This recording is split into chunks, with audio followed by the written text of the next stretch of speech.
তোমরা খোদা ভিত্তি আল্লাহ যেটা আমাদের দেশে বলি পরেজগার, একটা মানুষ ভালোভাবে চললে নামাজ কথা বললে তাকে বলি পরেজগার, এটাও ফার্সি শব্দ। আমাদের ধর্মীয় পরিবেশে ফার্সি ভাষার একটা প্রভাব রয়েছে, কারণ ইরানিরা ফার্সিরা পারস্যবাসীরা এদেশ কয়েকশো বছর শাসন করেছে।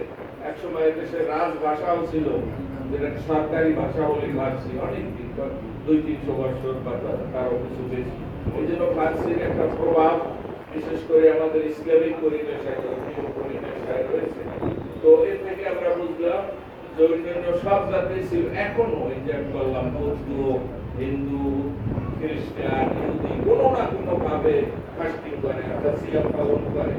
বৈজ্ঞানিক গবেষণায় বর্তমান দুনিয়ায় এই রোজা সম্পর্কে গবেষণা করে জাপানি এক বৈজ্ঞানিক নোবেল প্রাইজ পেয়েছে এই 2016 সনে। আলহামদুলিল্লাহ, সে প্রমাণ করছে, কারণ আমাদের মুহাম্মদ রাসূলুল্লাহ সাল্লাল্লাহু আলাইহি ওয়াসাল্লাম এই রমজানের রোজা ছাড়াও বলেছেন যে রমজান মাসের 30 রোজা এবং শাওয়াল মাসের 6টা রোজা এবং প্রতি মাসে 13, 14, 15 আরবি মাসের আইয়ামে বীজের রোজা বলা হয়, এবং প্রতি সপ্তাহে সোম এবং বৃহস্পতিবার সিয়াম উনি পালন করেছেন এবং আমাদেরকেও পালন করেছেন। জাপানি ওই বৈজ্ঞানিক প্রমাণ করেছেন এই যে ইন্টারমিটেন্ট ফাস্টিং অর্থাৎ সোম এবং বৃহস্পতিবার এটাই মানুষের শরীর থেকে অপ্রয়োজনীয় বিষাক্ত, এমনকি বলেছেন যে ক্যান্সার সেল পর্যন্ত রিমুভ করে দেয়।